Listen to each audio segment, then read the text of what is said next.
নজু মিয়ার ভাতের চ্যানেলে সবাইকে স্বাগত।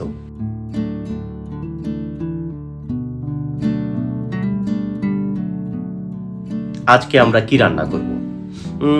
অনেক কিছু রান্না করা যায়। এখন শীতকালে সবজির একটা বড় সমারোহ হয়, আর সেই সবগুলো সবজির মধ্যে সম্ভবত বাঙালির সবচেয়ে প্রিয় সবজি ফুলকপি।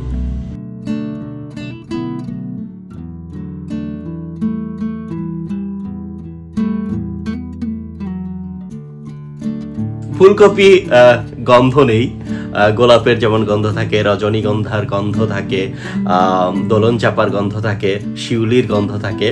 ফুলকপির গন্ধ নেই, কিন্তু ফুলকপির স্বাদ অসাধারণ। শীতকালে এমন কোনো দিন সম্ভবত নাই যেদিন আমি ফুলকপির কোনো একটা পদ না খাই। তো ফুলকপির সাধারণত সবাই খায় হচ্ছে এই ফুলটুকু, আর বাকি এই যে ডাটা, এই যে পাতা, এগুলো ফেলে দেওয়া হয়। কি পরিমাণ বিপুল অপচয়! কারণ এই ডাটা এবং এই পাতা এটাও কিন্তু খাদ্য উপযোগী এবং খেতে খুবই মজার। আমি রেগুলার খাই। অনেকেই যখন এই যে এই গোটা অংশটা, এই যে ডাটা এবং পাতার এই গোটা অংশটা ফেলে দেয়, আমি তখন এই যে ডাটা এবং এই পাতা, এগুলো কুচি কুচি করে ভাজি করে খাই, সঙ্গে একটু চিংড়ি মাছ। চলুন তাহলে দেখে নেওয়া যাক কিভাবে এই ভাজিটা আমরা করি। প্রথমে এই যে এই ডাটাগুলো খুব ভালো করে পাতলা পাতলা করে কুচি কুচি করে কেটে নিতে হবে।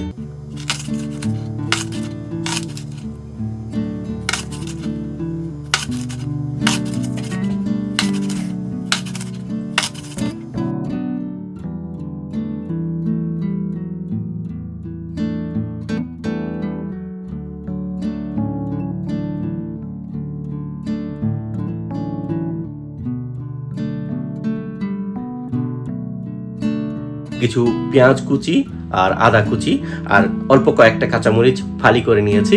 আপনার ঝাল যদি বেশি খেতে ইচ্ছা করে আপনি আরো বেশি ঝাল নিতে পারেন, আরো বেশি মরিচ দিতে পারেন, আর চাইলে আপনি শুকনা মরিচও দিতে পারেন। আমি কাঁচামরিচটা একটু বেশি পছন্দ করি, তাই কাঁচামরিচটা খাই। আচ্ছা, প্রথমে আমরা চুলোয় একটি প্যান নিয়ে নিলাম। আমরা প্যানটা একটু গরম করে প্রথমে সাদা তেল মানে সয়াবিন তেল নিয়ে নিচ্ছি। তেল আপনার যদি বেশি তেল খেতে পছন্দ করেন বেশি নেবেন, কিন্তু আমি অল্প তেল খেতে পছন্দ করি। মানে বেশি তেল খেতে পছন্দ করি না তা না, আসলে স্বাস্থ্যে কোলয় না, গ্যাস্ট্রিকের বড় সমস্যা হয়, সেই কারণে আমি অল্প তেল খেতে পছন্দ করি। আমি অল্প একটু তেল নিয়ে নিচ্ছি।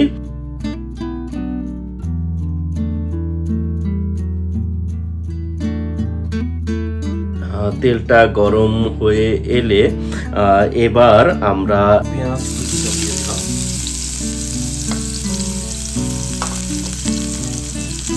একটু ভালো করে নেড়ে নিতে হবে, নয়তো পেঁয়াজটা পুড়ে যাবে।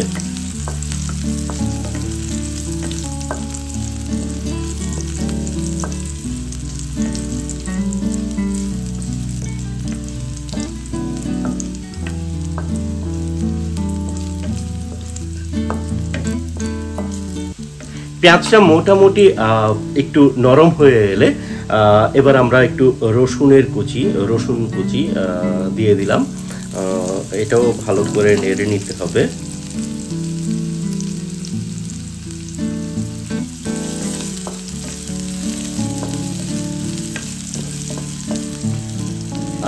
আমরা যাতে পুড়ে না যায় একটু সামান্য পানি দিয়ে দিলাম।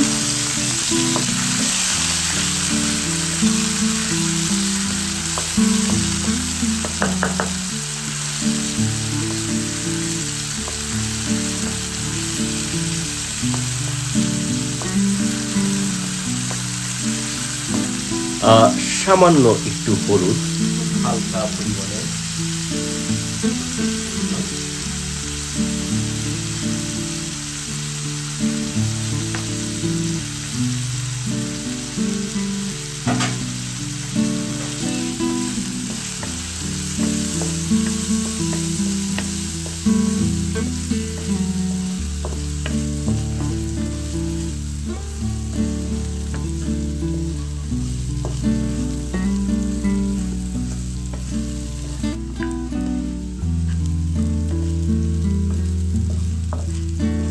আর স্বাদ মতো লবণ। লবণ সবসময় স্বাদ মতোই হয়। স্বাদ মতো লবণ দিয়ে দিলাম। এবার ভালো করে কষিয়ে নিতে হবে।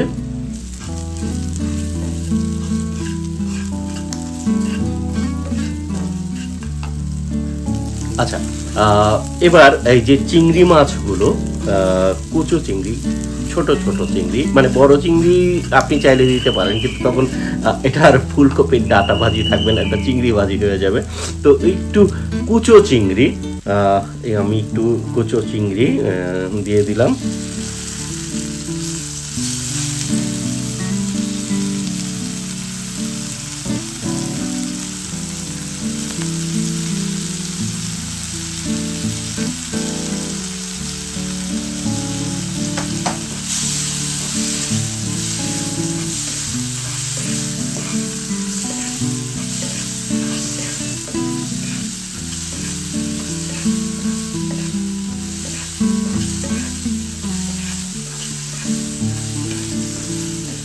আচ্ছা, এবার আমি এই যে ফুলকপির ডাঁটা যেগুলো কুচি করে রেখেছি সেগুলো দিয়ে দিচ্ছি।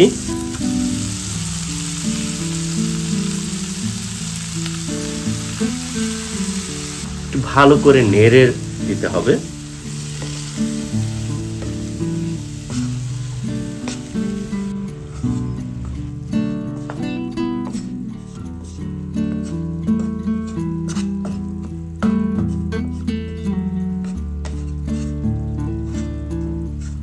আমি বাড়তি কোনো পানি দেইনি, ফুলকপির ডাঁটা ভিজিয়ে রেখেছিলাম, ধুয়ে যতটুকু পানি ওটার সাথে গেছে ওটুকুই, নতুন করে আর পানি দেইনি।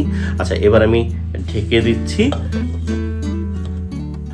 কিছুক্ষণ সিদ্ধ হতে হবে।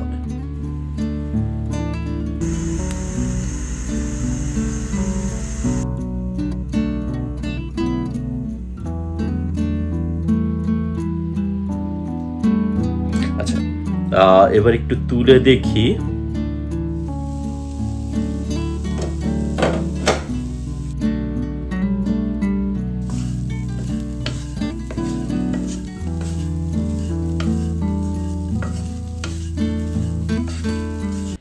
অনেকটা হয়ে গেছে, কিন্তু আরেকটু নেড়ে এটাতে আমি বাড়তি আর কোনো পানি যোগ করব না। একটু শুকনা শুকনা, একটু পোড়া পোড়া, একটু ভাজা ভাজা, সেটাই আমার বেশি পছন্দ। আপনারা চাইলে সামান্য পানি অ্যাড করতে পারেন।